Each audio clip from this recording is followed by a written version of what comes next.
What's going on, everybody? We're back. UFC Vegas 30 is here. I mean, we've got some pretty good cards that have just finished up.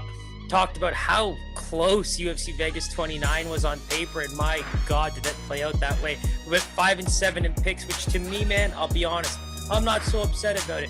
Couple of picks I know that I should not have switched, but other than that, no complaints, no excuses. I thought it was a very fun card. On top of it all, I think that the Dan Ige Korean Zombie main event was a humbling experience for some of the Dan Ige believers like myself. I think that Korean Zombie being one of my favorite fighters over time, just to see what he was able to still do in the octagon there, especially with that BJJ black belt. I mean, it was a tough fight for Dan Ige, and I think that now that he's starting to get those reps with those top quality opponents at the featherweight division, I think it's really important to keep seeing him in those fights. I don't think that he's the kind of guy that requires tune-up fights. Keep him in those top 5, keep him in those top 10s. I think that that's where he belongs, and it's going to be fun fights every single time. Now, when you go down the line, I mean, we could talk about Sergey Spivak, man. That was our Super Saiyan pick, right? That was a great one for us. I do think that I was trying my best to keep them under the minus 200s, but that minus 225 was just too good to pass up. I knew that if he got out of that first round, he's always shown durability to keep the fight going. Some very dangerous moments there towards the end of the second round. I think he almost even got caught in one of the chokes, Ezekiel chokes. That's Olenik's specialty, but I really think that Spivak continues to prove that he can hang in there with the best, and he's able to fight other people's fights and still come out on top. That was the big thing I took away from that fight. Crazy record now going into what should be a top 10 fight in the UFC. I think that's going to be a real good test for him. But outside of that, man, crazy fun and close card. Feel bad for my boy Julian Rosa for getting knocked like that.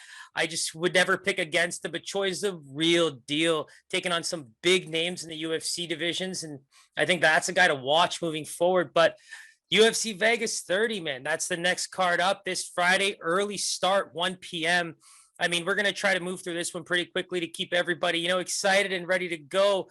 But the first fight on the card, right? Yancy Medeiros and Damir Hadzovic. Now, really, really tough situation for both guys. We got Yancy now riding a 3-fight losing streak, and then Damir with the 0-2 streak, but 3-3 overall. Think about Yancy's losing streak, right? We're talking about the Donald Cerrones, the Venadas, and the Gillespies of the world. So we know where he's been over the last few fights of his, especially in terms of quality of opponent. I think now he's getting that. I'm not going to call it a tune-up fight by any means, but, one of the guys that are below those big names that he can maybe get some of his feet wet again and find his groove. I think that he's a very flowy type of fighter, good striker, right? Trains with the Diaz brothers and Max Holloway. I mean, you couldn't ask for better training partners. And I think with that said, there's an advantage to be had for him here on the ground. I just think that that's such a better place for the fight to take place for him.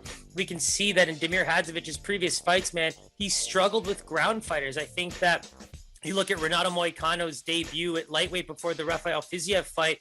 I mean, that was a straight demolition.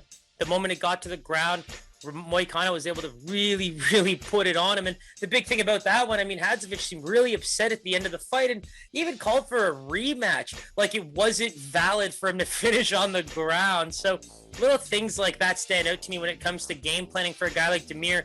Great kickboxer, loves to stand and bang, does a lot of work in that boxing range where he can throw big shots with leg kicks. He loves that type of fight. Now in that Christos Giagos fight, I mean, one of the guys I was raving about going into his Sean Soriano fight, but in that fight, you really saw Giagos really time his takedowns. That's the big thing I want to see from Yancy in this fight, because I think the keys to victory for him here is work him at a distance, avoid some of that, real close-knit boxing range, because Hadzovic is going to come with very real power, and I think that distance striking while timing the takedowns for those big power shots coming in from Damir makes the most sense for Yancy here. I think he gets really caught up in the standing and banging types of fights, likes to have a good time in there, and they're always exciting for us. But I would love to see either of these guys get a pretty, substantial win here, especially for Yancy being out of my boy, adopted son of Toronto, Max Holloway's corner. But this is one where you really kind of have to root for the guys that, 0-2, 0-3 type of runs. You just feel bad, right? But looking at Hadzovic, the power's there, the kick game is there. He just has to put it on him, avoid the ground at all costs, and just fill him up. I think that when Yancy gets put up against the fence, his hands tend to drop a lot. He gets tired when he starts to brawl, and that's where you have found other guys have success. He said it himself in that Venata fight. He was actually struggling pretty late to, keep the pace, keep his hands up, keep the fight, in his favor. And I think that you saw Venata really pull away, and it looked like he was just gaining confidence and with that energy and with that success in the fight overall. And this is a fight where maybe if he controls his energy, is able to use some distance striking and then get this fight to the ground, I think there's a lot of opportunity for him to either grind out a 3-round fight or try and finish via submission. Damir just looks very uncomfortable on the ground, man. And for me, it's just, I love the stand-up game. Like I said, big, powerful leg kicks, big, powerful hooks. He fights really strong, but heavy-footed. If Yancy's able to get some of those good leg kicks in, fill him up in the boxing, like distance range with some good jabs and start to take this fight to the ground, I do think it's Yancy's fight to win in that point. But again, the fading is a problem. He has gotten touched up by strikes in the past where he kind of gets a bit wobbly, and a guy like Damir is not going to hold back, especially for the first, 1.5 to 2 rounds of the fight. So I think that Yancy's not the kind of guy that Vegas gives a lot of bump to. It's just he's such a miscue when it comes to, what you can expect from him. And riding an 0-3 record, I just think aesthetically he's just not the kind of guy that you would want to make a favorite. But in my opinion, he has a very good chance of winning this fight because Damir brings a very simplistic kickboxing game with just ferociousness and the ability to keep pushing forward.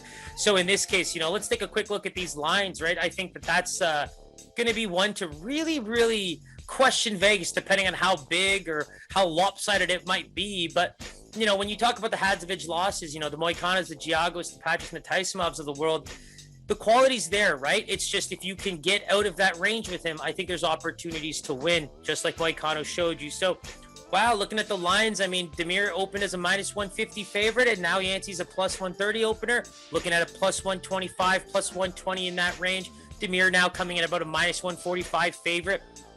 I don't disagree with this pick, but I gotta say, in my heart of hearts, I am leaning Yancy for this fight. I just think that from an experience perspective, a training partner's perspective, and just from a sheer game planning perspective, I just would hate to see him consider the option of just standing there and banging, which he has done in the past. But this is a very winnable fight, despite what the lines might say. They're pretty close anyway, but he deserves to even be considered pretty much a pick-em in this fight based on skill. But that's what drives these lines, man. Game plan and experience. And in the past, he's just not looked the part against these big, powerful strikers. So let's see what happens. Like I said, dog or pass, right? I just don't see myself being able to wager on Hadzovic, only because I think that Yancy has that very sneaky game. And at that price, unless it's a pick 'em, and I really believe Hadzovic has got it maybe after the weigh-ins, that makes sense. But in this case right now, there's just a lot of ways for Yancy to keep himself in this fight. He's been talking about training harder and being able to last. So I'm leaning that way.